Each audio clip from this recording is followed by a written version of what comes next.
Ujian Bapak adalah ini. Saya rasa semua orang sudah tahu siapa tokoh di Kemenkominfo itu. Periksa Pak, enggak usah takut. Ya walaupun teman kan Bapak Kapolri sendiri, saya masih ingat. Begitu kita fit and proper test, saya jadi Kapolri dengan satu saya punya komitmen, janji, tegakkan hukum secara adil. Kami tidak akan ragu-ragu Pak untuk memberantas sampai dari akar sampai paling atas, bahwa bahkan saya Pak, kalau saya kedapatan saya menerima judi online, saya besok pagi mundur Pak.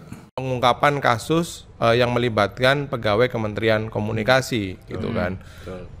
Dan itu selalu sepanjang berulang dan dalihnya tidak bisa diberantas. Kenapa nih, Rick? Ya.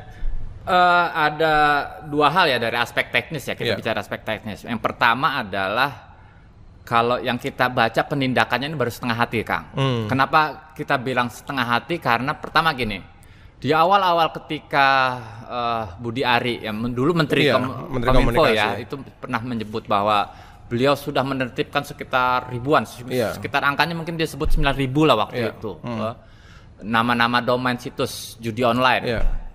Kalau cuma nama domain yang ditertibkan, dihapus, itu nggak menyelesaikan masalah, Kang.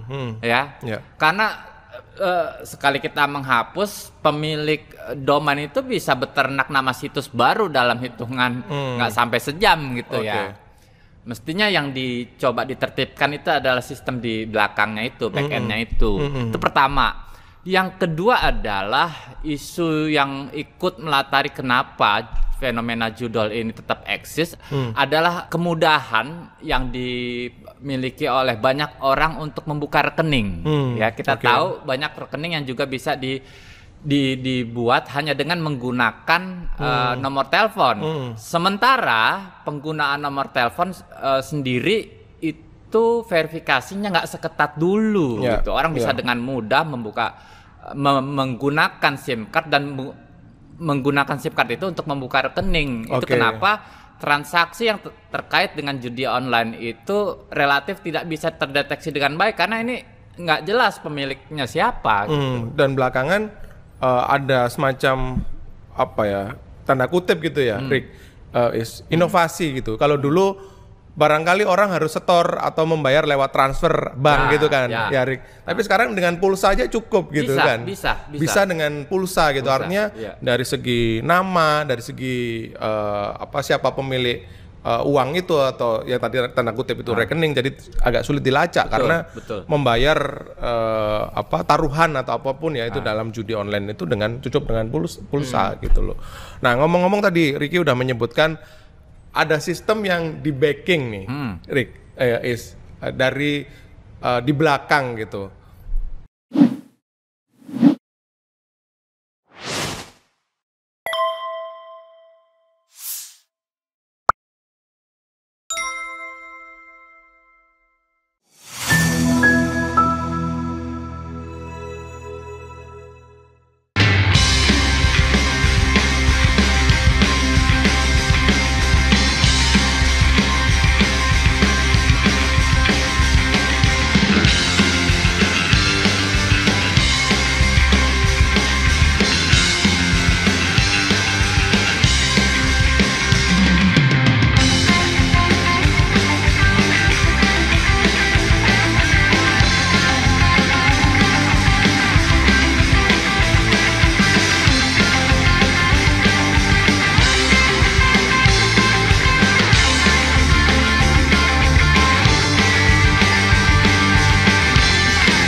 Pak, tadi kan dibilang ini akan memeriksa siapapun, apakah termasuk sosok Budi Ari juga nanti akan dimintai keterangan gitu Pak? Karena kan dulu di Kominfo, terus ada juga di Komdigi.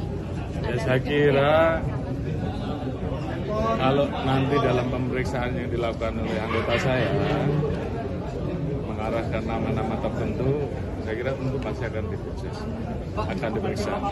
Terima kasih ya. Ini tadi ada masalah restoratif justice kan begitu ditekankan ya. Tapi masalahnya adalah restoratif justice ini malah menjadi ada transaksional seperti itu, bahkan ada dugaan adanya pemeriksaan atau pemungutan uang sampai 50 juta gitu. Nah itu bagaimana nih dari pihak kepolisian sendiri terkait Kalau restoratif justice yang itu terbukti nantinya bahwa ada transaksi 50 juta atau yang minta uang itu, saya minta untuk diproses dan dipecat. Yang pertama. Yang kedua, polisi saat ini sudah berusaha melakukan mediasi, bahkan melibatkan bupati, melibatkan organisasi PGRI untuk kalau bisa ini dimediasikan. Karena apa? Ini menyangkut anak-anak yang masih kecil dan juga putus sekolah. Di satu sisi juga di situ ada guru yang juga kita jangan sampai nanti prosesnya kemudian tidak baik untuk apakah pihak pelapor ataukah pihak yang terlapor.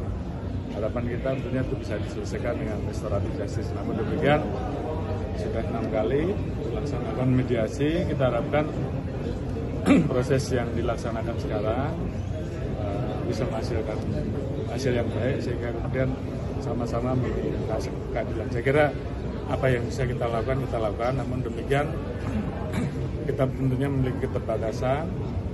Proses sudah ada dalam persidangan, tentunya tergantung dari hakim. Bapak Presiden Prabowo dengan tegas meminta judi online dibasmi habis-habisan. Tetapi sedikit juga disampaikan bahwa judi online tidak mungkin tumbuh berkembang kalau tidak ada yang membackingi.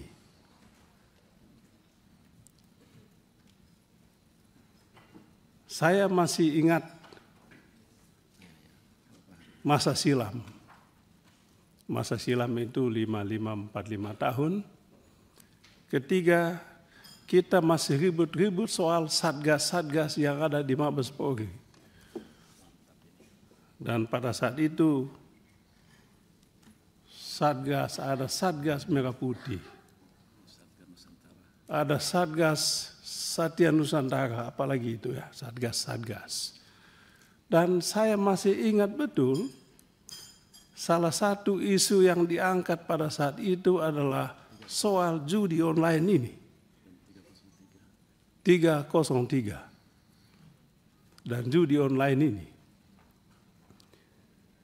Nah, kalau pada saat ini judi online ini fokusnya pada Kemenkom Info, maka menurut saya fokus yang kedua adalah di Mabes Polri. Apakah Pak Kapolri siap membersihkan institusi kepolisian dari oknum-oknum yang membackingi judi online ini? Saya rasa kalau saat ini semua Kapolda datang, mungkin tidak salah kalau pada saat ini membuat semacam resolusi Mabes Polri untuk membasmi judi online ini. Bagaimana membasminya, bagaimana penegakan hukum, persis yang tadi disampaikan oleh yang terhormat Saudara Suding. Tidak begitu sulit untuk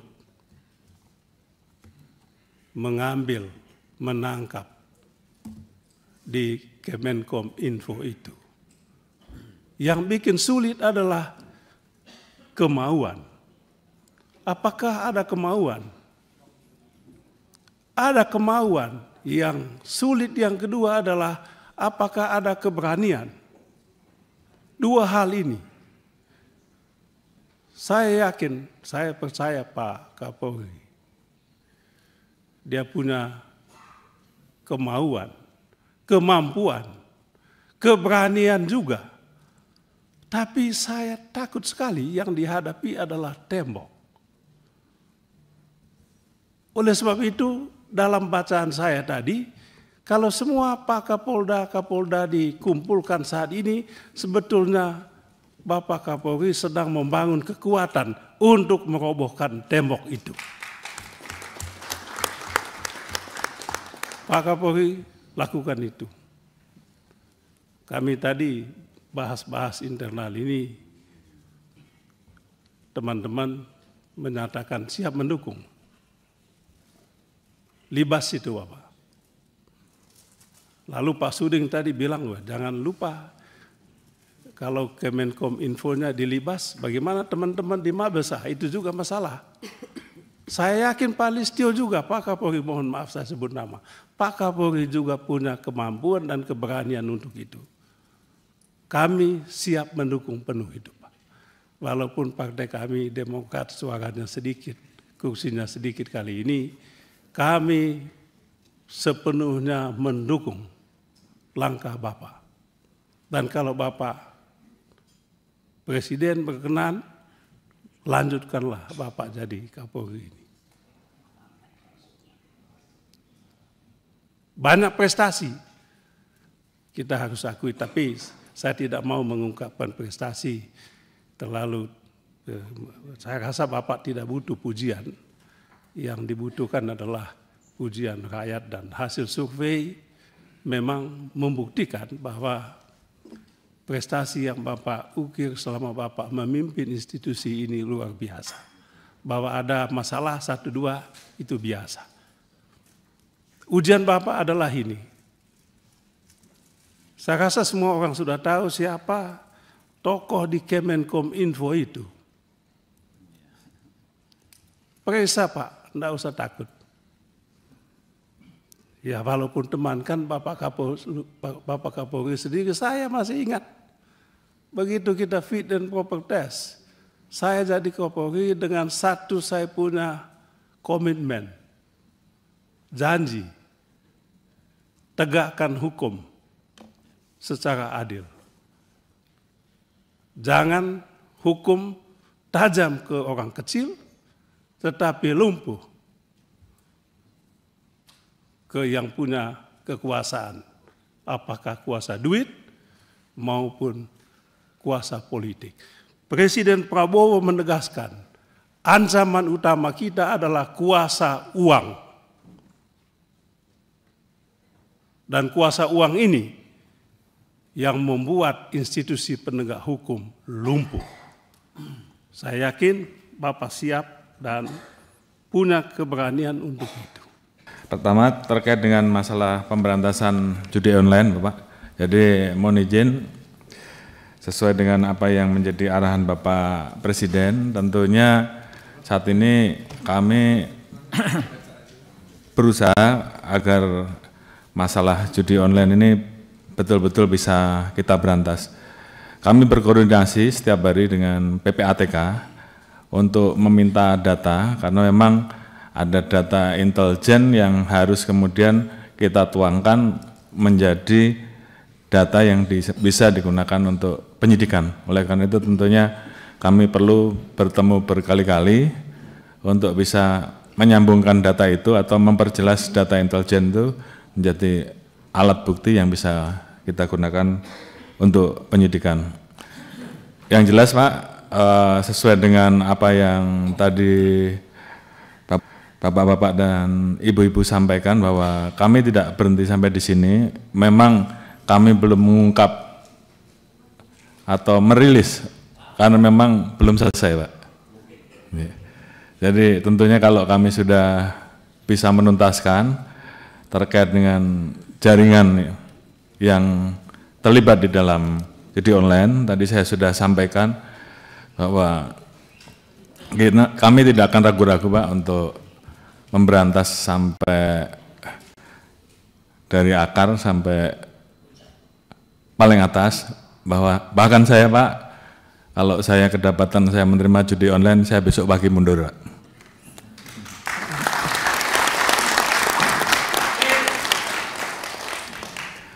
Demikian juga terhadap anggota saya sudah perintahkan untuk berantas judi online. Jadi kalau di antara rekan-rekan tidak melaksanakan hanya 2. Anda terlibat, itu yang pertama, atau membiarkan, atau takut. Jadi saya kira pilihannya kalau tidak sanggup silahkan mundur. Sama dengan saya, Pak. Oleh karena itu, ini menjadi komitmen kami untuk menuntaskan masalah judi online ini, dan saya sudah perintahkan ke internal, ke Kadif Propam, ke para Kapolda untuk melakukan pengecekan setiap hari, sehingga paling tidak dari anggota kita juga kemudian yang terlibat sebagai pemain judi online ini berhenti, berikan pembinaan-pembinaan mulai dari teguran sampai dengan sanksi. Kemudian yang terlibat jangan ragu-ragu untuk diproses. Saya kira itu komitmen kami. Kemudian keluar setelah kita bisa melakukan perbaikan ke dalam, tentunya baru kita bisa melakukan perbaikan keluar dengan tegas. Oleh karena itu sekali lagi ini menjadi komitmen kami, dan saya minta seluruh anggota jajaran tidak ada lagi yang bermain-main, apakah pembiaran, apakah ikut serta. Dan oleh karena itu tentunya ini menjadi komitmen bersama untuk menuntaskan, karena memang masyarakat menunggu hal ini. Kemudian terkait dengan kerjasama, kami tidak mungkin bisa berdiri sendiri, kami harus bekerja sama dengan kementerian lembaga terkait, termasuk terkait dengan masalah pemblokiran. Tentunya kami saat ini melakukan pemblokiran Pak, namun demikian tentunya harapan kami bahwa apa yang kami lakukan ini, kalau kami tidak bisa menyentuh pelaku bandarnya atau belum bisa menyentuh pelaku bandarnya, harapan kita juga paling tidak kami mendapatkan dukungan terhadap aset-aset yang bisa kita amankan, uang-uang yang bisa kita amankan bisa disita untuk negara, paling tidak itu dulu. Namun upaya kami untuk bekerja sama polis to polis dengan luar negeri tentunya ini terus kami lakukan. Namun di satu sisi kami juga kadang-kala mendapati posisi bahwa manakala pelaku tersebut melakukan investasi di luar, kami menjadi kesulitan karena ini menjadi permasalahan terkait dengan perbedaan bahwa di sana hal tersebut dilegalkan, sementara di kita itu ilegal. Jadi kita berhadapan dengan situasi itu. Namun terhadap hal-hal yang bisa kita tegakkan aturannya, kita tegakkan hukumnya di Indonesia, kita akan usut tuntas, termasuk aset-asetnya kita akan lakukan penyitaan dan kita serahkan kepada negara. Kemudian terkait dengan masalah narkoba, saya kira juga sama, bahwa kami harus melakukan pembersihan ke dalam dulu untuk bisa menuntaskan masalah narkoba ini.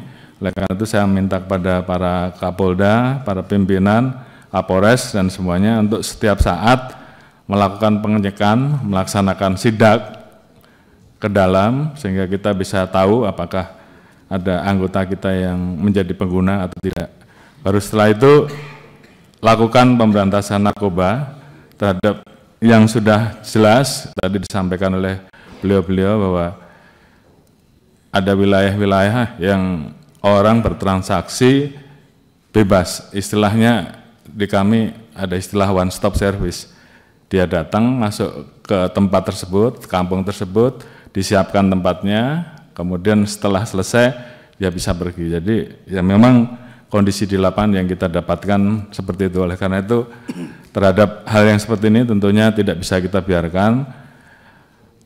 Saya sudah perintahkan beberapa waktu yang lalu untuk ini harus diubah, yang tadinya itu kampung yang dikenal sebagai kampung narkoba menjadi kampung bebas narkoba. Tentunya perlu dilakukan tahapannya.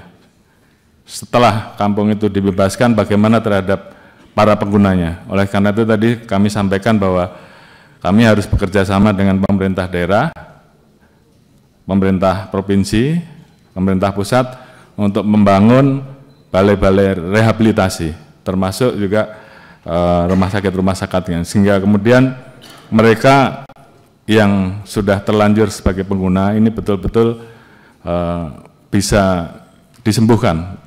Dengan demikian maka tentunya kecenderungan untuk narkoba itu datang lagi setelah kita sembuhkan masyarakat kita, tentunya itu bisa berkurang. Di satu sisi saya juga perintahkan tentunya bahwa kalau ada anggota kami yang terlibat, ya diproses saja, proses tegas. Dan saya kira ini adalah komitmen kita dari awal bahwa terkait dengan hal tersebut, apalagi terkait dengan masalah keterlibatan sebagai pengedar narkoba, ya urusannya hanya dua, dipecat dan dipidanakan. Dan itu masih berlaku sampai sekarang. Kemudian berikutnya terkait dengan masalah netralitas. Ini juga berkali-kali tentunya sudah kami sampaikan, memang ini menjadi hal yang sangat sensitif. Namun tentunya kami berterima kasih apabila ini selalu diingatkan kepada kita, sehingga kemudian tentunya anggota kita semua, tentunya rekan-rekan semua sudah mendengar, dan harapan itu tolong betul-betul bisa dilaksanakan. Jadi kalau seandainya rekan-rekan sedang melakukan proses penegakan hukum, ya kalau memang itu terbukti, proses lanjut. Sebaliknya kalau tidak terbukti, jangan buat main-main. Sehingga kemudian masyarakat juga kemudian menjadi percaya terkait dengan masalah ini.